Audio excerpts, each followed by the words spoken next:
Hello, I'm at DevMountain in Salt Lake City with Andrew Madden. Andrew Madsen. Madsen, okay. And he's got quite of a collection that he collected over the year with his computers, Macs mostly.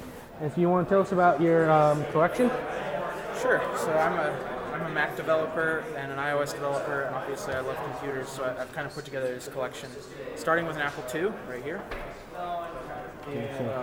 So, The Apple II, of course, was the first computer that Apple released that they sold a lot with. It became really successful and made Apple a big, valuable, successful company. This machine came out in 1979. And then another Apple II right here. This is a 2E, a little bit newer version of an Apple II. This is one of my favorite Macs right here. It's an original Mac from 1984.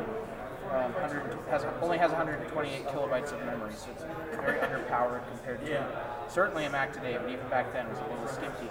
But that said, it launched the idea of a computer with a graphical user interface that the average person could afford. And of course now every computer that we use has some sort of graphical user interface. The Mac started. These guys are playing on another Mac that's a little newer. It's on there too. I never entered this one. Oh, that's display. Look at the graphics. and then Watch it just show up. Josh is going to my phone. This is. I don't think I'm. Really? And then file it. You never know. Well, file it right now. Put it in there with them. This is the Mac II that I grew up with. My dad bought this when I was a little kid, and I spent many hours playing games and drawing and learning how to program on this machine. There's the word. might want to explain what this one is, because this one's a classic and actually has set modern computing and the internet as we know today. So this is a Next Cube. It was created by a company called Next, which Steve Jobs started after he left Apple in 1985. These were really expensive, and Next didn't actually sell a lot of them. But the software that ran on them, which was called NextStep, and the programming language they used, Objective-C, became really important when Apple bought Next and used this technology as the basis of Mac OS X, and then, of course, the OS that runs on iPhones, iOS. All of that traces its roots back to NextStep. This is another Next Cube that's just opened up, so you can see what they look like inside. This is the motherboard. Basically, the whole computer is on one board. Pretty impressive. Oh, thank you. Yes, thank you. This is a fun little machine. It's called the Color Classic. It was the last compact Mac. Well, the Color Classic 2 is the last compact Mac Apple made. Came out in 1993. They stopped selling it in 94. It's the only compact Mac with a color screen, which is kind of fun. These were really popular in Japan. And this is an original iMac. The computer that rescued Apple after Steve Jobs came back. Apple was not doing so well, and they came out with this computer, and it sold really, really well, and returned them to profitability. And of course, it had a really unique design that was unlike any other computer at the time.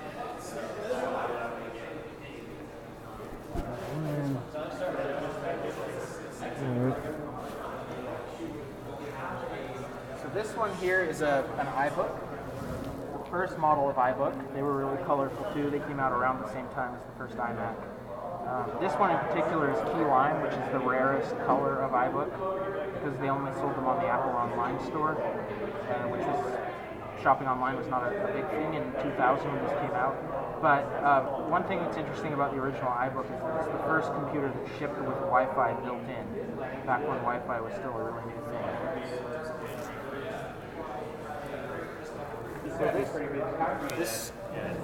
This computer is the Cube. You're looking at the monitor. The computer itself is over here. Steve Jobs seemed to have a thing for cubes. So not too long after he came back to Apple, they released this computer.